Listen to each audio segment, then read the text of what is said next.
Hello, everyone. Welcome to the HIU Community Prayer. Today, we will have 4 speakers who are all Jewish students at HIU Master of Arts in Chaplaincy program. They are Heather Brubaker, Elijah LaPrince, Mindy Oppenheimer, and Denise Wolferman.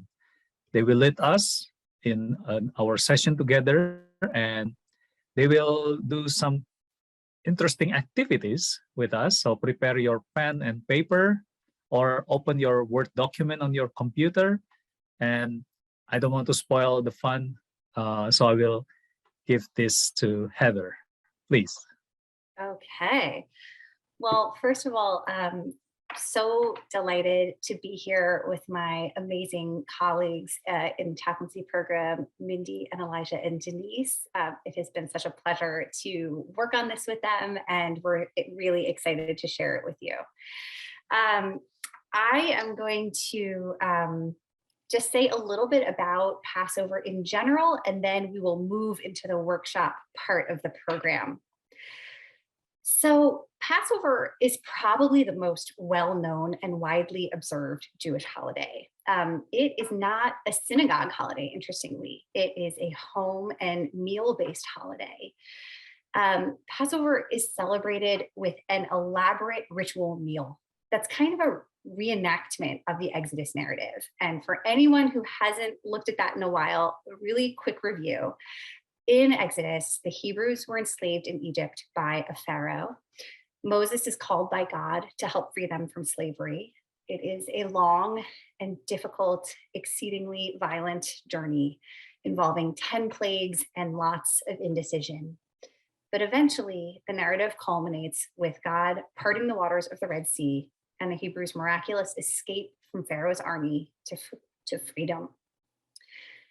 So when we engage in the Seder, which is the name of our ritual meal, which means order, we are supposed to be engaged in an act of actual time travel, of kind of embodying or reliving the movement from enslavement to liberation. So that's kind of the big idea of this holiday. In our workshop, we hope to give you the littlest taste of that journey. But I do want to say really clearly that in recounting this story, it is critical that we do not conflate biblical mythology with modern day politics and with the modern nation states of Egypt and Israel. The Exodus narrative has transcended its historical origin and has spoken to many peoples across time about the promise of freedom. The Hebrew word for Egypt, Mitzrayim, has a root word that means limits or boundaries. So leaving Mitzrayim is a liberation from a narrow place.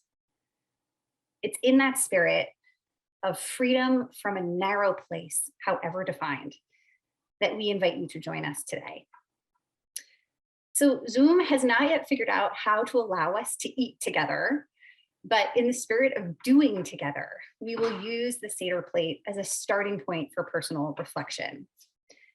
My colleagues and I will each offer a brief reflection on one food from the Seder plate. In half an hour, we are only going to cover 4 of the many ritual foods that we typically eat on Passover. And after each of us offers a reflection, we'll invite you to write or meditate on some questions inspired by their symbolism. We will write silently for 3 or 4 minutes and then move on to the next reflection. So if you don't have a pen or paper at hand, now is a good time to grab some. So for our first reflection, my friend and colleague, Mindy Oppenheimer. Thank you so much. Thank you to Heather for pulling us all together. Thank you to Hartford for giving us the opportunity to explore Passover metaphors with you. There are so many interrelated messages from Passover and the Seder plate. Today, I chose to start a reflection with the consideration of the second of the Seder components, which is called karpas. So karpas is a blessing over the eating of a vegetable dipped in salt water. The vegetables most commonly used for this blessing are sprigs of parsley or a slice of potato, both very simple foods, both beautiful fruit of the earth, both reminding us of the earth's renewal at this time of year and reawakening after a season of dormancy. Spring is rising out of winter, just like our minds are seeking to open and be enlightened, rising out of ignorance. So bringing the vegetable when we dip it in the salt water to our mouths, we also re-experience the sting of the tears of oppression. The sharpness of the salt water burns in our throats, and we remember the pain of our slavery in Egypt, even as we celebrate our freedom today. But I would ask, are we truly free in our lives today if we know that others are not free in this world? So now I'd like to invite you to consider and reflect and maybe write on or doodle on 3 questions relating to karpas. Today, how do you experience the earth's renewal? How does it reach your lips, your heart, and your mind? How or when do you personally feel your freedom? Is it freedom from or freedom to? And today, whose freedom is with yours? Whose freedom are you willing to be responsible for? We'll take a few minutes together to reflect and meditate and do some writing. And Hans, do you mind just moving to the next slide? Because those questions are on the next slide. Thank you. There we go. So if you need to review them, they're there for you. And we will take 3 minutes to write and reflect.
We'll take about 30 more seconds on these questions.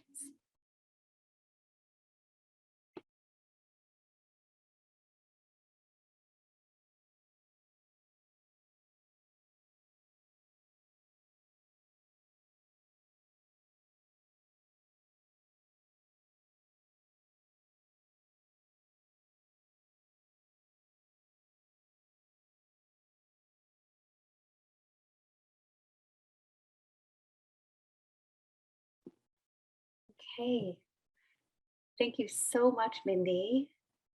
Next, we are going to be hearing from Elijah LaPrince. We may just need a second to switch the spotlight.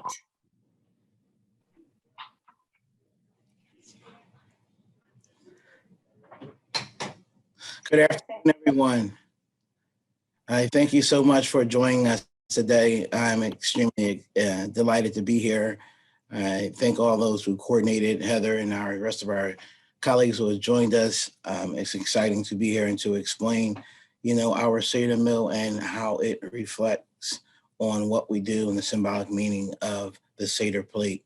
The Seder meal is a symbolic meal that highlights not only the suffering, but also the deliverance of the children of Israel. There are several traditional items that are has symbolic meaning that is associated with the Seder plate. Some of those items include the matzah, roasted shank bone, the mar, the karpas, salt water, charset, the afikomen, the roasted egg, wine, Elijah's cup, and the orange. For today, I would like to just focus on the maror, the bitter herbs, which is usually consisting of horseradish, which is a symbol of suffering of the children of Israel. We dip the maror in the charsets to recognize the bitter and the sweet, to remind us that the world is both bitter and sweet, and we thank God for both. The bitter herbs we eat, what do they signify? It is to remind us that the Egyptians embittered the lives of the forefathers in Egypt.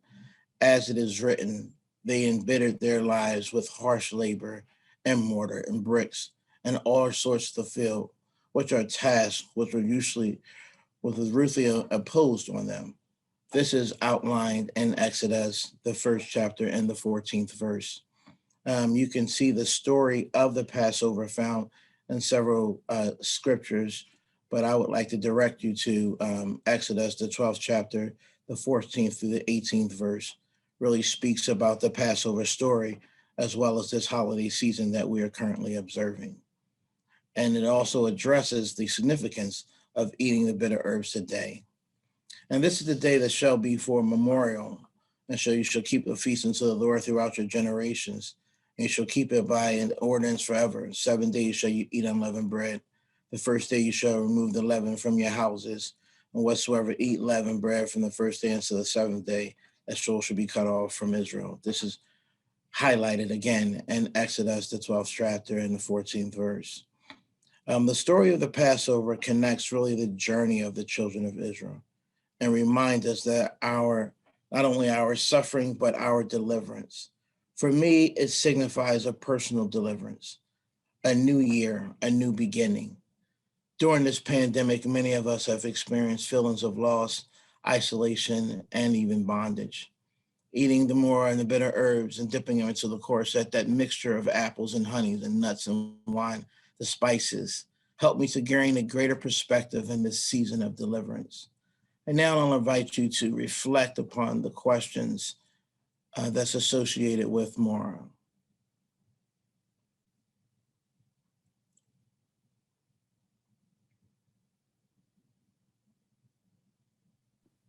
Elijah, would you mind just reading those out loud for us one time?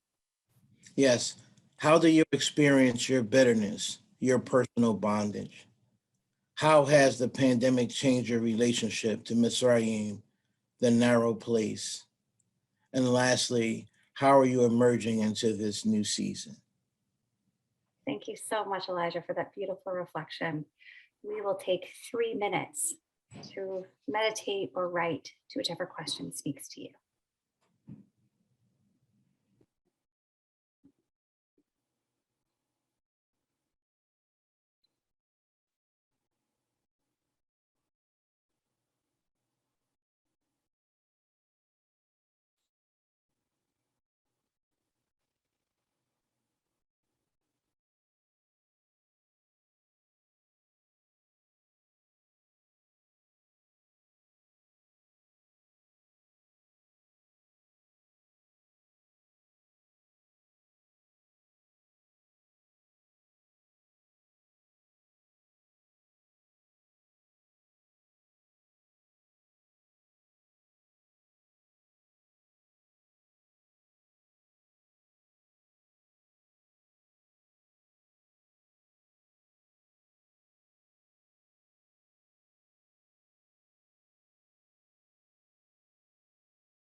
we'll take about 30 more seconds on these questions.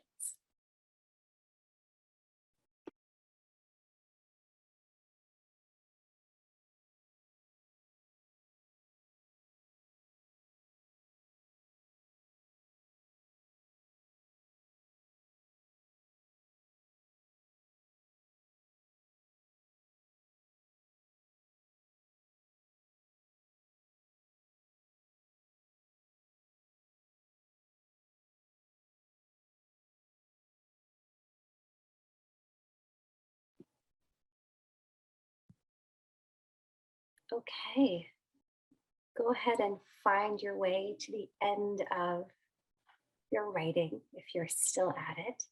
And I will be offering our next reflection. That's me, Heather Brubaker. Thank you so much. Okay. So I'm offering a reflection on Haroset, which you just heard a little bit about from Elijah. I remember standing next to my mother as she prepared Haroset for Passover. Grated apple, chopped walnuts, a spoonful of honey, a dash of cinnamon, a glug of red wine. Mix. She'd taste and adjust until she got the balance of the tart wine and the sweet honey just right. We'd scoop it up on ragged slabs of matzah and wonder, why don't we eat this at other times of year? It's so good. I've never made haroset outside of a Seder, despite its rich, tangy flavors. Its symbolism is complicated, not something you can swallow thoughtlessly on a weekday afternoon. Haroset is chopped into a kind of paste and is meant to represent the mortar, the clay and straw that the enslaved Hebrews used to make bricks for the Pharaoh. It represents the material culture of enslavement, the mud that would have coated the bodies of the enslaved working under the relentless sun. How odd then that it is so sweet, so rich, so appealing.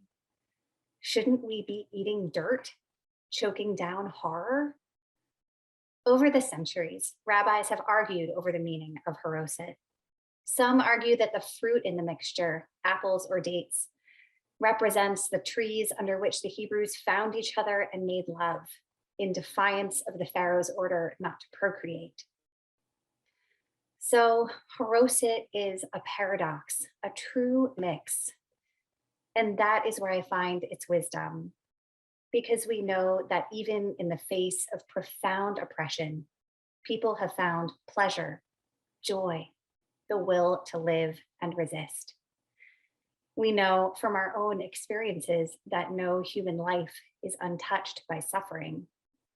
So we chop and mix and find that balance of bitter and sweet because it speaks to what we know to be true, that life is a beautiful, difficult mixture. So I invite you to explore haroset with these questions. Does the idea of paradox, the sweet and the bitter, speak to you? How? When you think of the physical representation of oppression today, what comes to mind? What is today's equivalent of the mud haroset symbolizes? Explore a moment of joy you or someone you know is found in the midst of great hardship. We will take 3 minutes to write or to think, and then we'll join again for our final reflection.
Again, about 30 more seconds for these questions.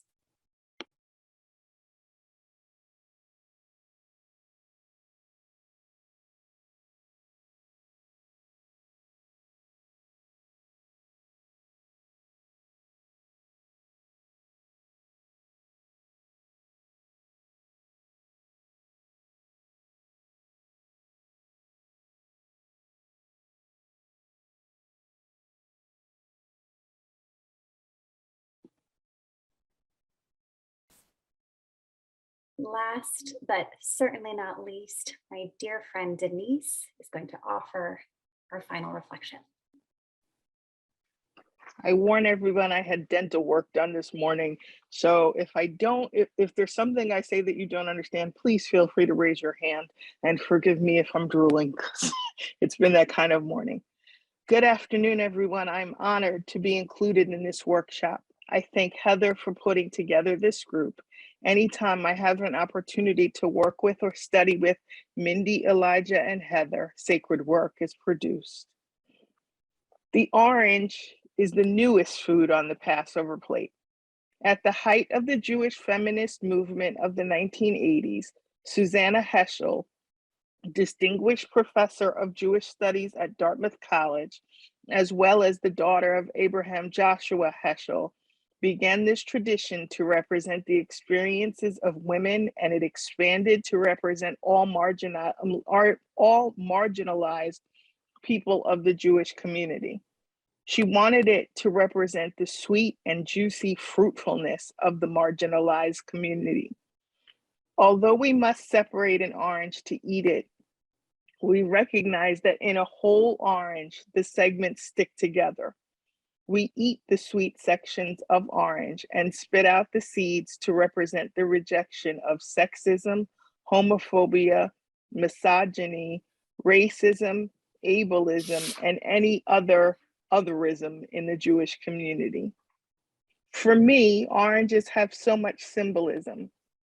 Their shape replicates our earthly home, as well as the life-giving sun. Oranges themselves are life-giving with its abundance of vitamin C and life-protecting beta-carotene. They sharpen our sight with lutein, allowing us to see each other and the world around us. They are sturdy, hydrating, and travel well, so we can certainly imagine our ancestors taking them with them in the Passover Exodus. Oranges are the most cultivated fruit tree in the world. No one region can claim them. Oranges are grown on 6 of the 7 continents. Therefore, the orange represents us all in its variety.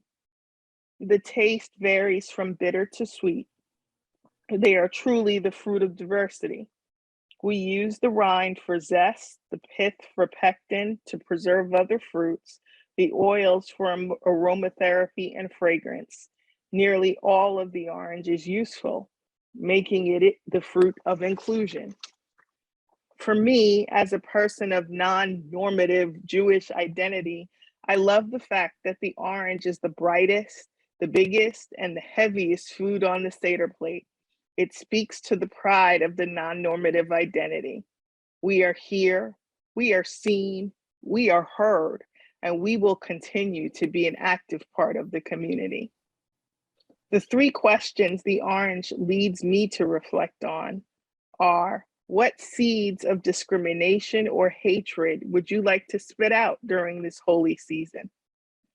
How do we make marginalized communities feel seen and accepted by the whole community?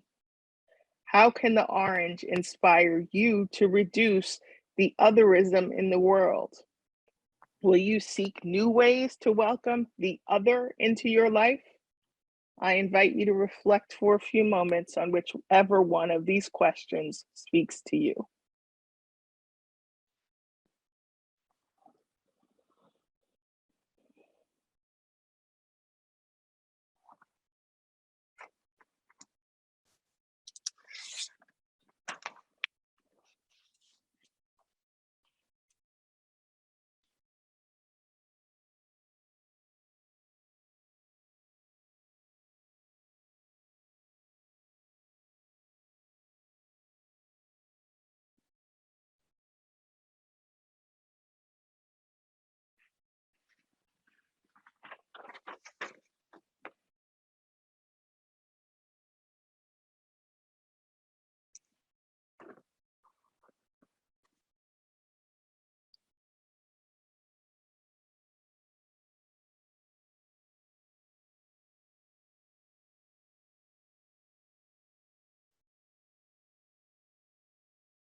So we will take 30 more seconds to reflect on Denise's beautiful questions, and then I will offer a closing prayer to finish our workshop.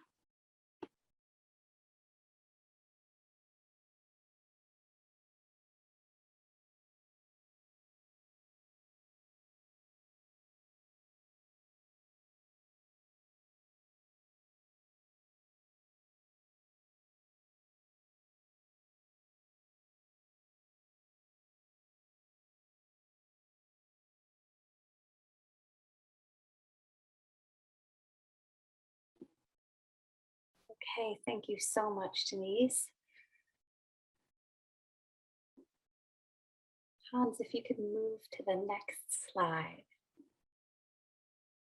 Okay, great. You know what? Let's actually close out of the slide presentation if you don't mind, because I think it'd be nice to see people's faces. Perfect. I know this doesn't change what you can see, but it's so nice to get to see everyone who is in the room and to be in the room together. First of all, thank you so much for being here with us today and for joining us for what feels to me like the opening of this season of Passover and Easter, and I know Ramadan is well underway. It's really special to have shared this moment with you.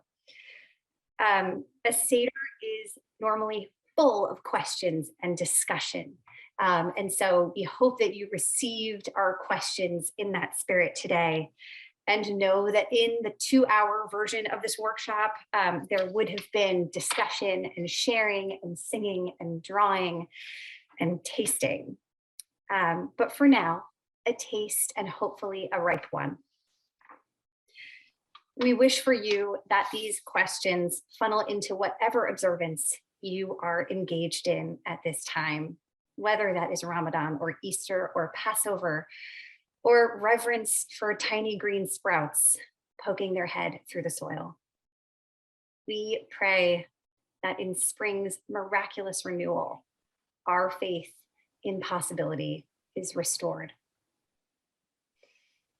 Source of all life, who commands us to remember the trials of our ancestors, help us to transform that remembrance into action. May you find your way out of Mitzrayim, the narrow place. May you support others on their journey. Together, may we recommit to bringing a better world into being. Shalom, shalom, shalom. Thank you so much, everyone, for joining us. Thank you very much, Heather, Mindy, Elijah, and Denise. It's really inspiring and edifying moment of reflection in anticipation of the Passover. And we come to the end of our community prayer session. There is an interfaith cafe for you who wants to stay and discuss a little bit more with Akim and the speakers. And for you who will stop here, I just want to say have a blessed week and happy Passover for those who celebrate it. Thank you all.